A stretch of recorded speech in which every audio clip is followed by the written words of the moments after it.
الله،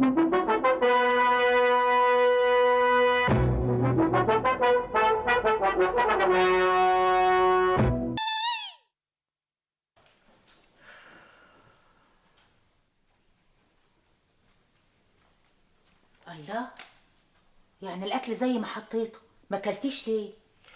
والله ماليش نفس يا ام ابراهيم.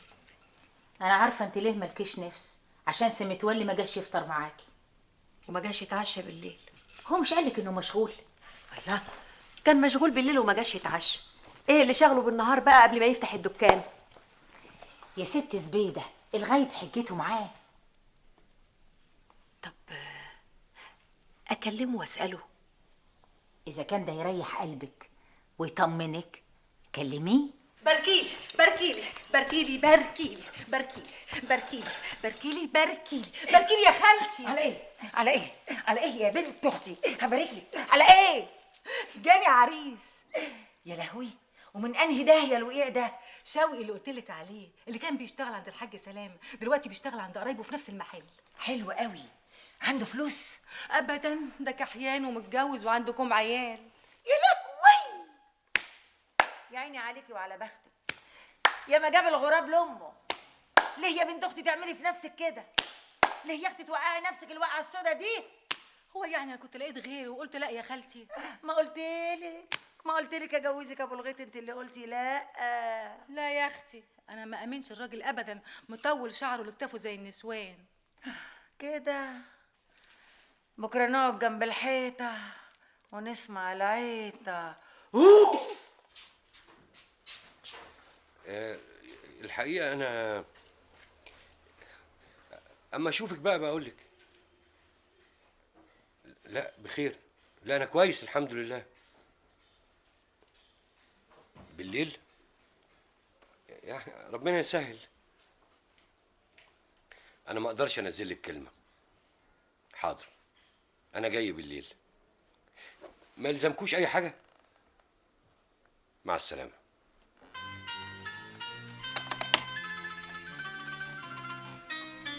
فرج. اهلا اهلا اهلا يا متولي، ازيك؟ ازي حضرتك؟ قولي بقى يا سيدي، ايه اللي كان شغلك اليومين دول؟ يعني بصراحة كده، يعني اليومين دول أنا ماشي في موضوع جواز. جواز؟ جواز مين؟ جواز أنا ولا مؤاخذة يعني. في واحد صاحبي جاب لي عروسة كده. مين دي؟ قصدي يعني شفتها فين؟ شفتها امبارح. ما هو ده اللي أخرني وخلاني ما جيتش. وعجبتك؟ يعني مش بطالة، معقولة يعني. بس أنا لسه بفكر يعني، ما اديتهمش كلمة. بقول لك ايه يا متولي، انت عارف ان انا تهمني مصلحتك. انا شايفه يعني انك تأجل موضوع الجواز ده شويه. نأجله؟ ليه؟ عشان ورانا شغل كتير، هو احنا فاضيين؟ وبعدين انا عاوزاك تبقى شريك معايا في المحل الجديد. شريكك؟ معقول يا ست زبيدة؟ طب وانا حلت ايه عشان اشاركك بيه؟ ما انت عارفه البير وغطاه. يا متولي انت تستاهل كل خير، كفايه مجهودك ووقفتك جنبي بعد موت المرحوم الله يرحمه. الف رحمه ونور عليه. وبعدين انت اللي دلتني على المخزن اللي كان فتحة سعد علينا. واحد غيرك كان وزه الشيطان وباعه لاهل المرحوم وقبض الثمن. ليه؟ وانا قليل الاصل للدرجه دي؟ انا لحم كتافي من خير البيت ده. يعني انا ما عملتش غير الواجب، وهفضل اسير فضلك طول العمر. خلاص، من بكره هتبقى شريكي. شريكك ازاي بس؟ زي ما بقول لك كده. طب انا حلت ايه عشان اشاركك بيه؟ حيلتك مجهودك. مجهودي؟ ايوه مجهودك. هو انت مجهودك شويه يا سي متولي؟ طب ده الست زبيده بتقول ان انت اللي شايل الحمل كله فوق كتافك، ولولاك ما كنتش تعرف لا تروح ولا تيجي. بس بشرط انك بقى تشوف شغلك وتنتبه ليه. انت لازم تبدي شغلك على رأي المثل، اصلك عملك. وبعدين انا مش فاهمه انت مستربع على الجواز ليه؟ هو ده وقته؟ هو صحيح الجواز حلو، بس لازم تستنى كده وتنقي العروسه اللي تناسبك وتناسبها. ام ابراهيم هاتي الامان. حاضر. طب اقول لك تصبحي على خير واستاذن انا. ايه ده تستأذن ايه؟ انت هتتعشى معانا. معلش بلاش الليله دي. اتفضلي. هاتي يا ام ابراهيم، البدله دي انا جايبها لك. ده كتير قوي يا ست زبيده. لا مش كتير، بس على الله يعجبك ذوقي بقى. هو في ذوق يعلى على ذوقك؟ ربنا يخليكي وما يحرمنيش منك ابدا. تلبسها وتتهنى يا سي متولي. حضري العشاء يا ام ابراهيم. حاضر يا ست الستات.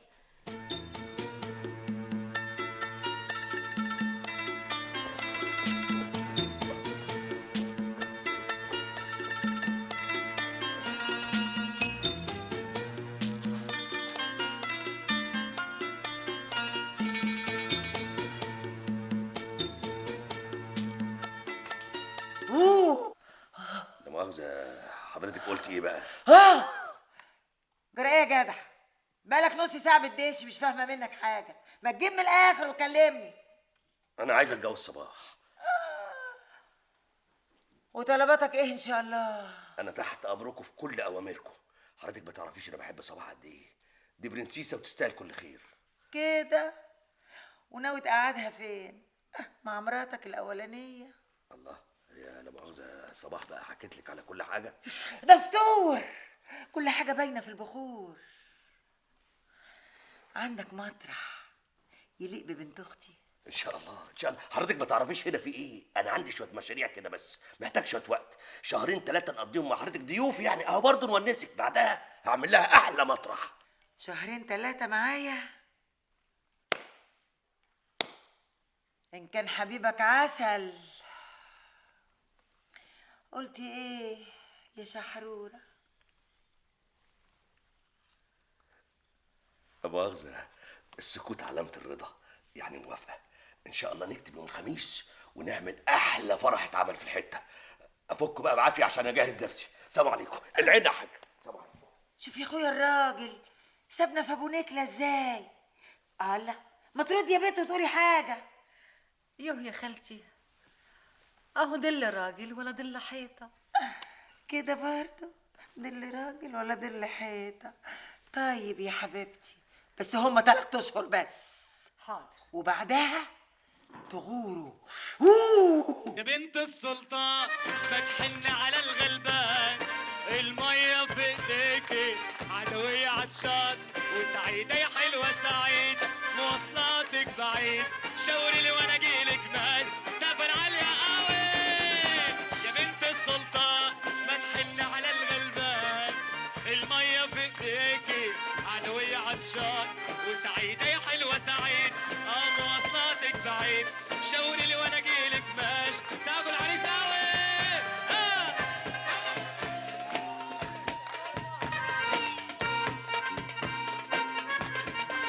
اديله.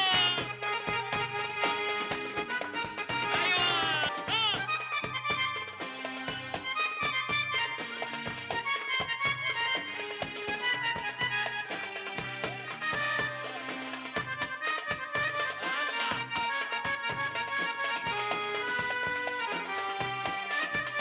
ايوه حسين تحيه.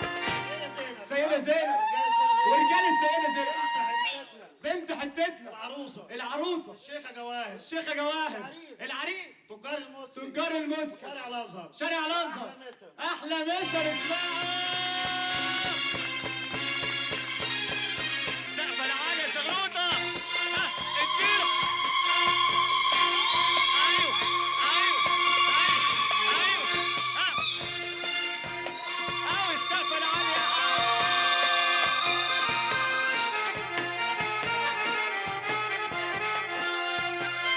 ايوه ايوه ايوه ايوه.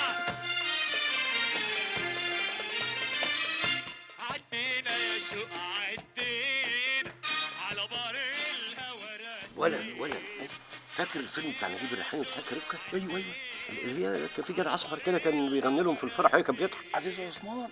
هو اسمه عزيز عثمان؟ اه الاغنيه اسمها ايه؟ بطلوده واسمعوه. خد هات معلقه شوقي. ايوه يا الله، وقول له غني.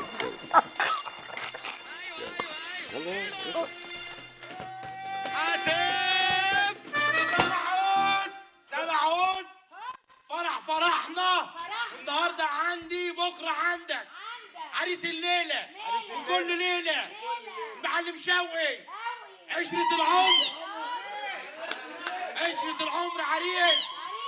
عم متولي بيحييك وعم حسين بيحييك واخوك الصغير فرج بيحييك. احلى فرحه فرحناها كلنا. واللي بيحبنا ما يضربش نار حرصا على ارواح العصافير.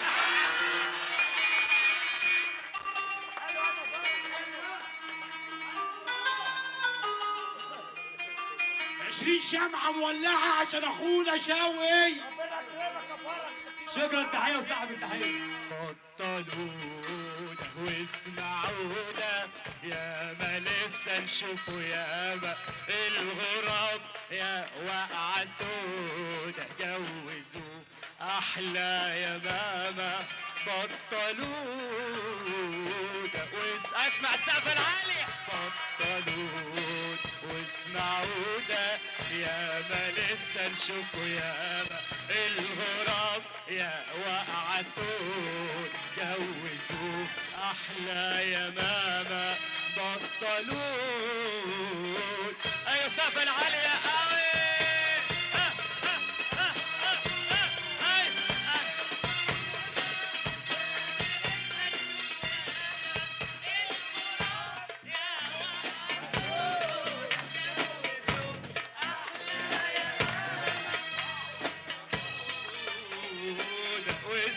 اسمع السقف العالي قوي قوي. ايوه ايوه ايوه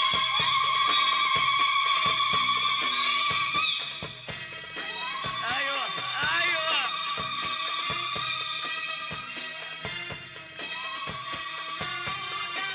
يا ما لسه نشوفه يا ما الغراب يا واقعة سودا جوزوا.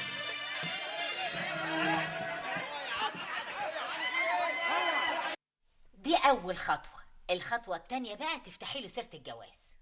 ازاي بس يا ام ابراهيم واحنا لسه الليله عمالين نقول له ما تتجوزش؟ دي جوازة ودي جوازة.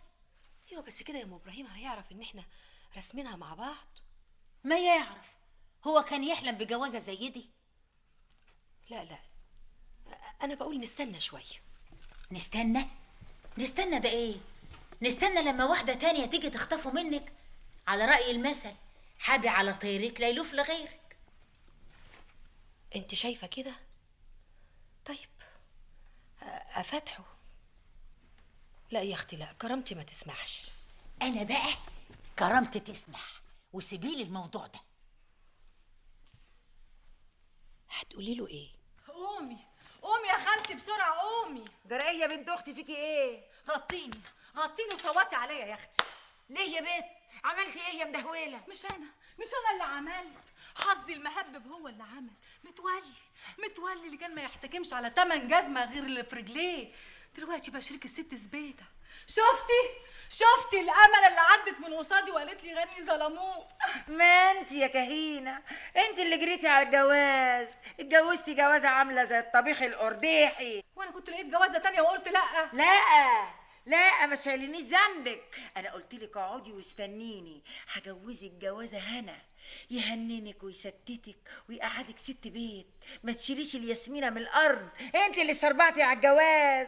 انا عارفه البنات بتستربع على الجواز ليه. والدور والباقي على جوزي المنيل. عايزني ارجع اخدم في البيوت تاني عشان اساعده في المعيشه. يا اختي اشربي بقى. انا قلت اشتغل معاكي في كار الزار والاسياد بدل مرمطتي في البيوت. برضو عندك حق. اهو انت بقى اولى من الغريب.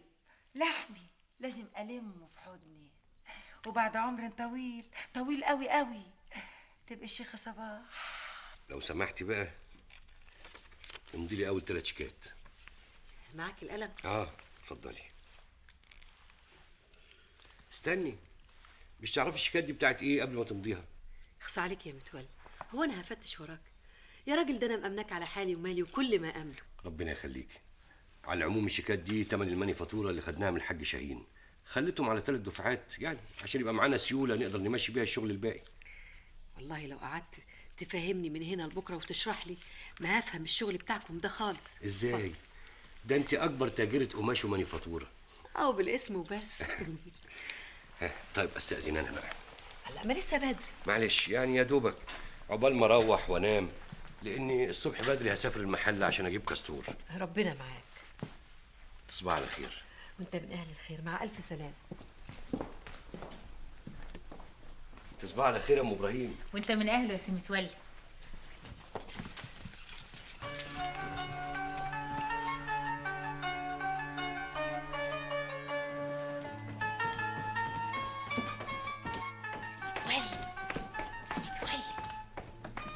يا ام ابراهيم في اخبار جديده؟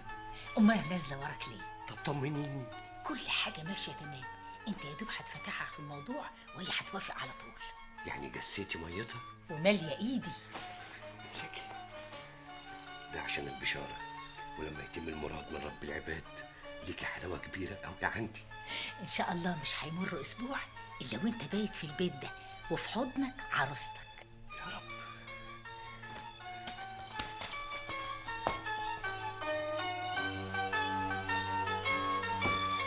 اتفضلي يا ست زبيده، حاجه مش قد المقام. ليه يا سي متولي؟ ده انت مقامك كبير قوي. افتحها يا ست زبيده عشان نشوفها ونفرح. لا لا، ما تفتحهاش قصادي في عرضك. ليه يا اخوي؟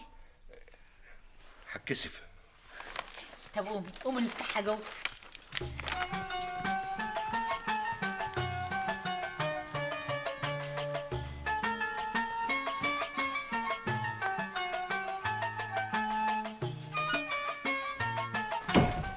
شوف لك ايه. افتحي من بره.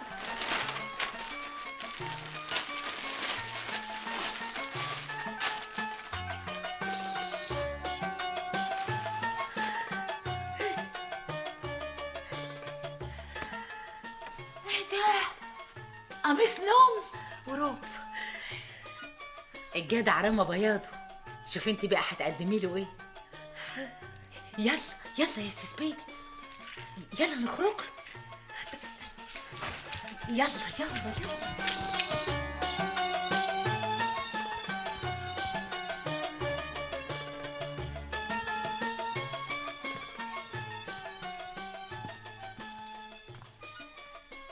ايش يا سي متولي، ايه الحاجات الجميله دي؟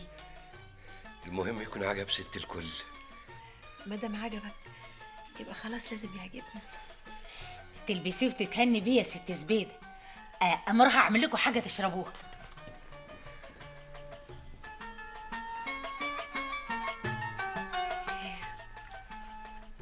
ربنا يخليك ليا يا سي متولي. ويخليكي ليا انت كمان. انا في كلمتين عايز اقولهم لك، بس ايه؟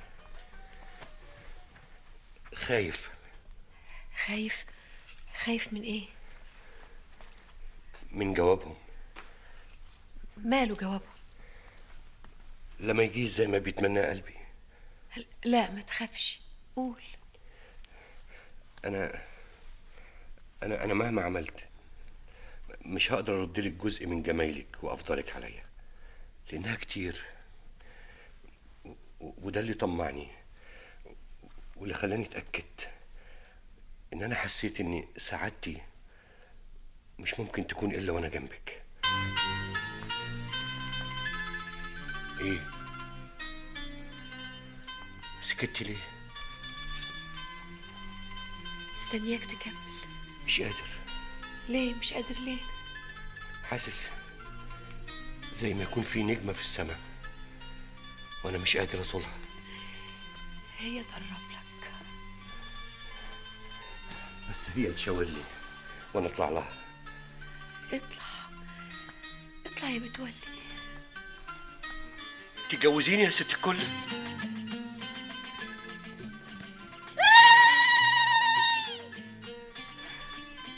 ايه قلتي ايه؟ هو انا اقدر اقول حاجه؟ ما خلاص ام ابراهيم قالت وزغرطت. روح هات لنا اللي هنشربه. حاضر.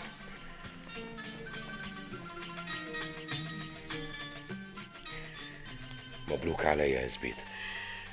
الله يبارك فيك.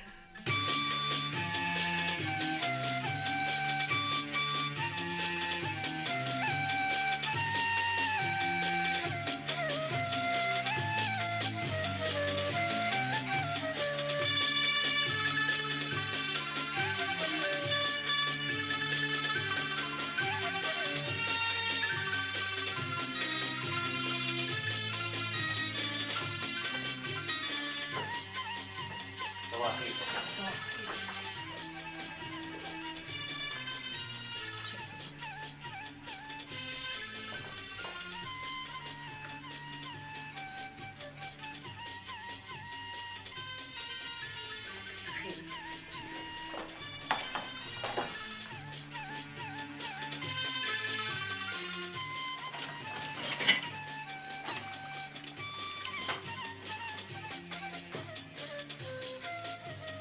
متولي، يلا متولي اصحى بقى. يوه على الكسل. الله، البحر شكله حلو قوي. متولي اصحى بقى. يوه قوم بلاش كسل. صباح الفل. صباح الخير. انا فين؟ انا اكيد في الجنه، واللي قدامي دي حوريه من حوريات الجنه. طب يا اخويا قوم بقى، قوم بلاش كسل. انت ايه اللي صحاكي بدري؟ يوه هنضيع اليوم كله في النوم ولا ايه؟ لا ما تخافيش، انا ما ضيعش حاجه ابدا. انا عندي كل حاجه بحساب. انا النهارده عامل لك ترتيب غير اليومين اللي فاتوا. لا ترتيب ايه؟ تعالي اقول لك بقى ايه الترتيب اللي انا عامله.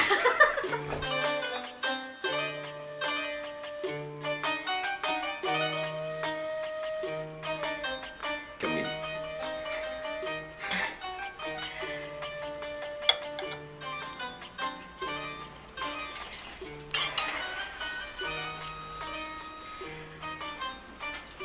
تعرف يا متولي، أنا مش مصدقة نفسي. أنا عمري ما حسيت السعادة اللي أنا فيها دلوقتي إلا وأنا معاك. يا حبيب قلبي، أنت عارف يا متولي، أنا ساعات أبقى عاوزة أفرك عينيا، أقرص نفسي عشان أتأكد إن أنا في علم مش في حلم. احنا في علم، بس كمان في حلم جميل، حلم مش هنفوق منه ابدا.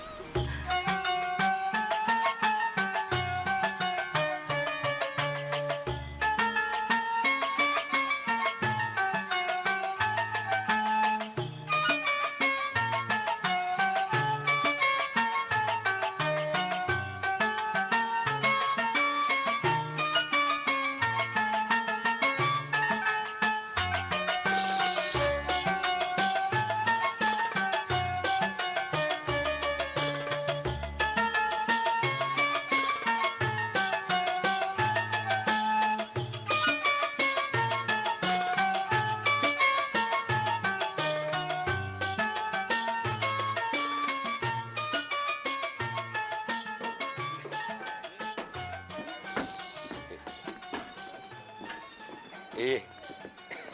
بص عليك يا متولي، كان مالي ومال المدعوقة دي يا أخوي.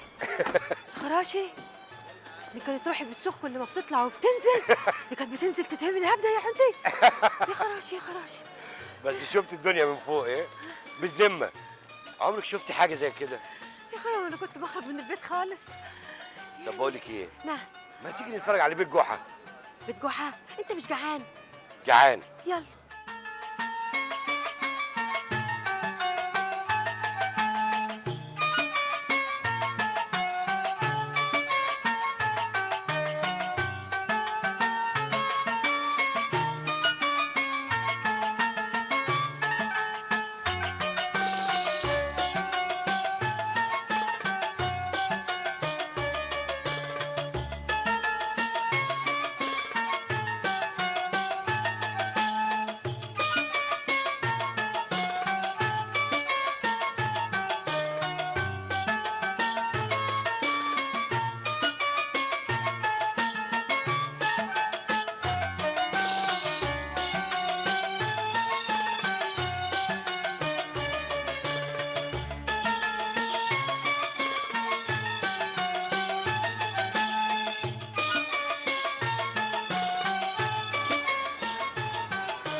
انت عمال تاكلني من الصبح وانت ما اكلتش حاجه. انا بشبع لما بشوفك بتاكلي.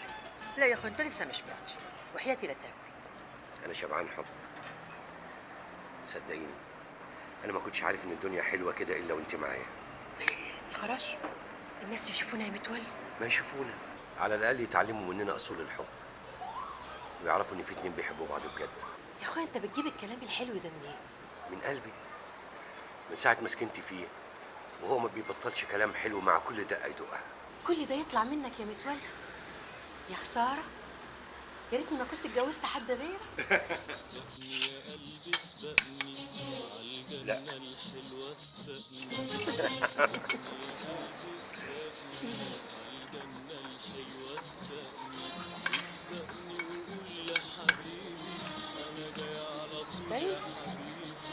اسبقني وقول لحبيبي انا جاي على طول يا حبيبي. الحقني اوام الحقني، الحقني اوام الحقني عالجنة الحلوة اسبقني. يا حلاوة الدنيا معاك يا متولي.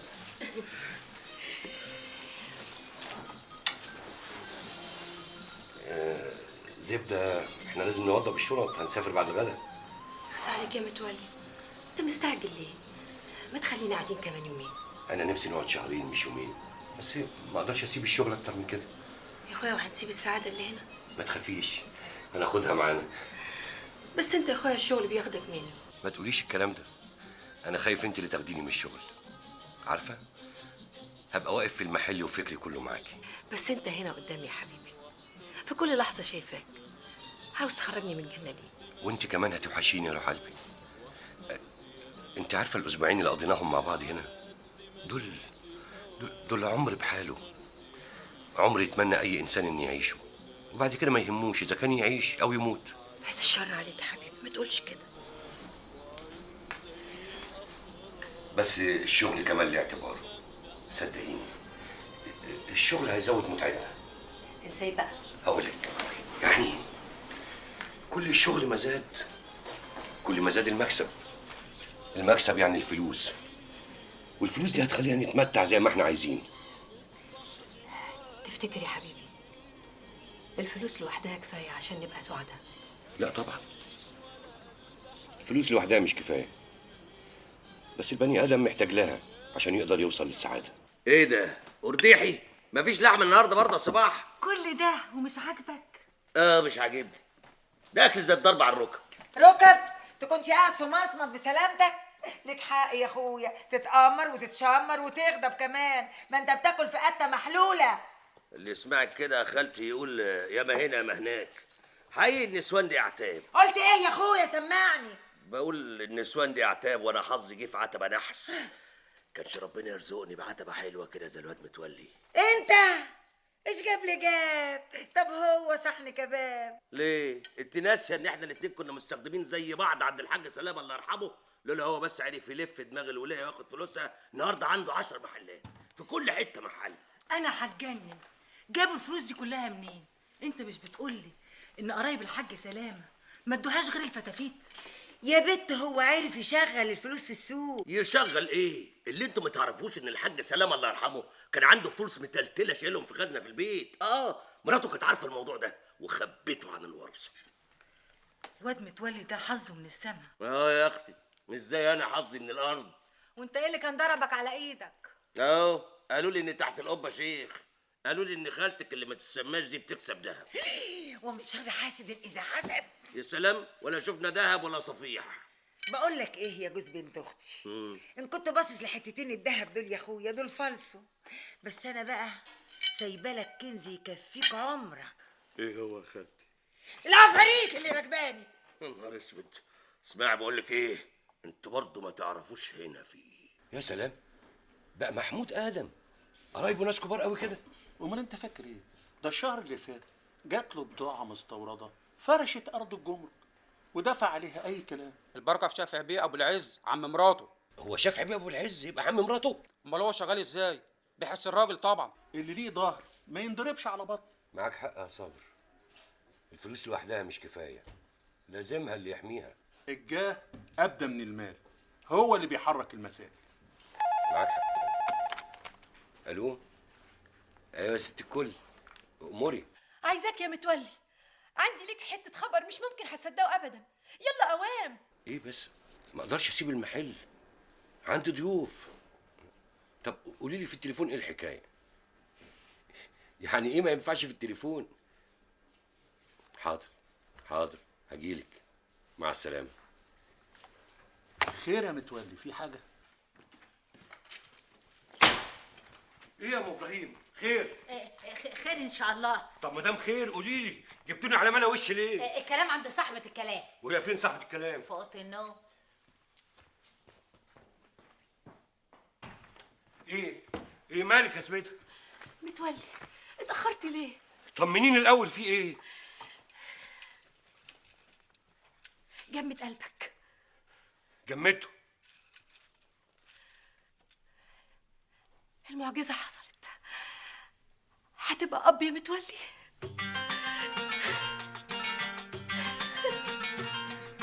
معقول؟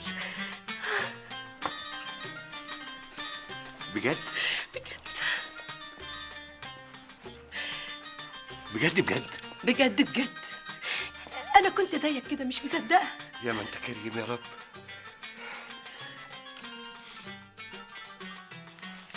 اظني بقى دلوقتي اطمنتي ان العيب ما كانش منك. الحمد لله، البركه في ربنا وفيك يا متولي. انت اللي رجعت لي كرامتي. ما تقوليش كده، انت كرامتك من زمان فوق الكل. ربنا يخليكي. انا هنزل اشتري عجل واذبحه لوجه الله. لا، هخليهم 2. خليهم 3 يا متولي، خلي الغلابه ياكلوا. 4 عشان خاطر عيونك.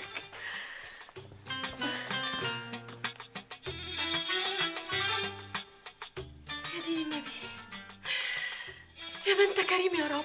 ورينا عرض كتافك بقى، يلا يلا ورينا عرض كتافك على بره. يا نبيل ايه؟ سيبه. حقك عليا، حقك عليا، معلش. ايه امسك. يلا هاي. ربنا يزيدك من نعيمه يا حاج، ربنا يزيدك من نعيمه. مدد حي، مدد حي. شفت الفال؟ يقول لك يا حاج. يا سلام يا حسين، ربنا ده كرمه كبير قوي. لئن شكرتم لازيدنكم. الف حمد والف شكر ليك يا رب. ايه رايك بقى؟ عاوزين نقول لك يا حاج متولي. باذن الله اذا اللي جاني ولد هطلع حج. لا ما تتشرطش، كل اللي يجيبه ربنا كويس. قبل ما تعرف ولد ولا بنت تطلع تحج ان شاء الله. قال ايه يا ام ابراهيم؟ الحاج يا اختي عاوزني اولد في مستشفى وعلى ايد دكتور، ده كلام يا ام ابراهيم؟ ما هو كل الستات دلوقتي بيعملوا كده. انا امي عمرها ما ولدت غير في بيتها وعلى ايد الدايه ام زكي. انت مش قلت ان الدايه ام زكي دي 2 من اخواتك ماتوا على ايديها؟ لا عمرهم يا ام ابراهيم، عمرهم. وبعدين انا ما انا عشت قدامك اهو. بس انت عارفه الحاج مش هيوافق، خايف عليكي. بالذمه خايف عليا؟ وانا كمان خايفه عليكي. ايوه يا اختي، بس انا اتكسف. تتكسفي من ايه؟ خدي اشربي. يولدني راجل يا ام ابراهيم. الا جرى ايه يا ست زبيده؟ ايه الكلام اللي انت بتقوليه ده؟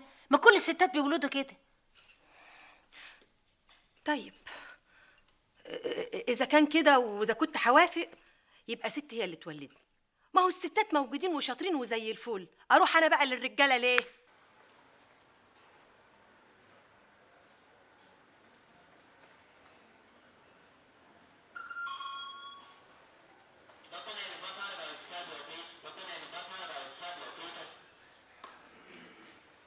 الله، طولوا قوي يا ام ابراهيم.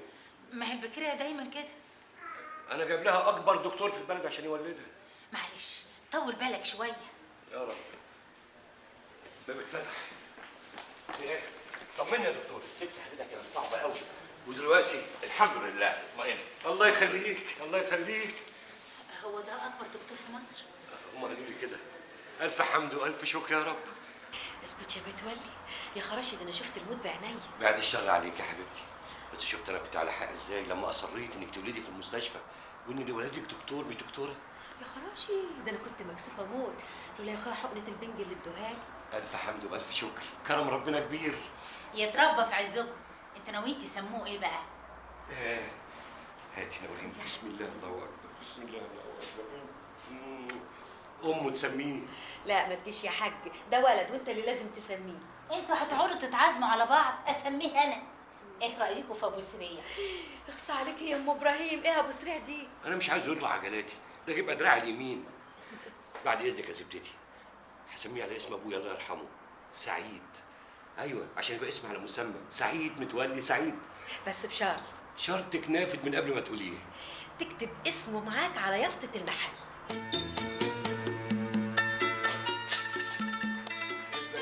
ناس وشرفت يا اهلا بيكم، نورتوا المحل، تحت امركم في اي وقت. الله يخليك. وصلوا ما فرج لحد عربيه.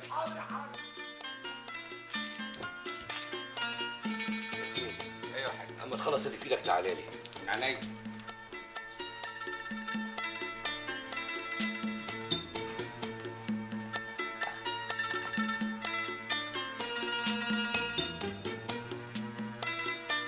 ايوه يا حاج. حالا. بص يا حسين، القميشه دي تقطعها، ايه، وتبعت طقم منها على بيت مأمون بيه، وطقم زيه بالظبط على بيت عادل بيه. يا دي حاجات كتير قوي، دفعوا ثمنها ولا لسه؟ تمن ايه يا حسين؟ دي هديه. هديه؟ هديه يا حاج؟ دي مصاريف كتير قوي، دي قماشات تكفي 5 آلات واكتر. ما تبقاش حنبالي يا حسين، ما تبقاش حنبالي. معرفة الناس دي هيجي من وراها خير كتير. امال دول هيبقوا سند لينا. مش بيقولوا اللي ملوش كبير لازم يشتري له كبير؟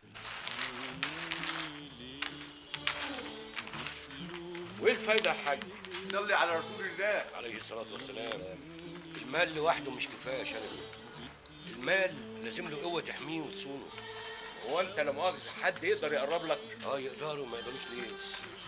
انت مش كل يوم والتاني بتسمع انهم صادروا اموال فلان وصادروا املاك علان عشان عمل كيت وكيت وكيت؟ لا صحيح، الحاجات دي بتروح فين؟ علمك. انا سمعت انهم بيرجعوا للناس حاجتهم. او كلام بنسمعه. عشان كده عايز امشي في السليم، في الامان يعني. عشان كده لازم يبقى معايا حد ليه كلمه يؤمر وينفذ. العب. انت عارف احنا في زمن دلوقتي اللي بيقعد على كرسي الناس بتقف له تعظيم سلام. وياما سمعنا عن ناس ما كانش حيلتها اللضا، واول ما قعدوا على الكراسي بقوا حاجه تانية. اللهم اكفينا شرهم. وليه ما تقولش اللهم اجعلنا من محاسبهم؟ باختصار كده اقول لك على حاجه، ما ترشح نفسك في مجلس الشعب، دي تبقى حاجه قبها قوي وساعدت 1000 واحد يعمل لك حساب. وليه تضييع الوقت؟ ايه؟ ليه كل يوم ازنق لي 4 5 ساعات جوه المجلس وايدي تورم من التسقيف، ولو ما روحتش نتشتم في الجرايد؟ لا لا، انا بفلوسي اشتري اللي انا عايزه. تصدق بايه؟ لا اله الا الله. انا لولا عهدت زبيده اني ما ادخلش عليها ضره انا كنت اتجوزت واحده من قرايب الكبار دول. الله، ده انت حاطط الموضوع في دماغك بقى ومثبت عليه. ما تاخذنيش يا شلبي، اللي زيي لازم يعمل كده. انت عارف البلد ماشيه ازاي، واللي ليه ظهر ما يضربش على بطنه. يا سيدي ربنا يطرح لك البركه في ابنك سعيد، تكبره وتعلمه احسن علام ويقف جنبك ولا تحتاجش لاي مخلوق. كلام ايه اللي بتقوله يا شلبي؟ انت عارف سعيد ابني عمره قد ايه؟ يعني يمين يعيش، لا على راي المثل يحييني النهارده موتني بكره. سبحانك يا رب. اللي معاه مش مرتاح واللي معهوش برضه مش مرتاح، امال مين اللي مرتاح؟ ما هو عشان كده انا عايز ابقى مرتاح. تفتكر هتقدر؟ ما قلتليش رايك يعني. ماله بيتنا بس يا حاج؟ ما بقاش يليق بينا. شوفي، احنا لازم نشوف لنا شقه فخمه في عماره معتبره على النيل، ولا اللي ساكنين فيها احسن مننا؟ لا بصراحة ربنا بقى يا حاج، في دي أنا مش موافقاك. ما أقدرش أسيب بيتي بعد العمر ده كله. ليه يا زبيده؟ هو كانت واقف علينا؟ بعدين الايام دي الناس بتحب تترقى وتتشعلق في الحاجات العلوي. يا حاج ما احنا قاعدين هنا في بيتنا مرتاحين آخر راحة، لا في جر يقرفنا ولا يقول لنا عملتوا إيه ولا سويتوا إيه. انت مش قادره تفهميني انا ليه عايز نعزل. اصل انا ان شاء الله يعني ناوي كده بقى نبتدي نعزم الناس الكبار والمهمين عشان يمشوا لنا الشغل ونكبر. هعزمهم في البيت ده. بعدين الحته زي ما انت شايفه لمت بقت ولا السوق. يا أخويا إن كان على البيت مفيش مشكلة، نوضبه ونخليه سراي. طب والشارع؟ أها، كلها شوارع ربنا يا حاج. انت شايفه كده؟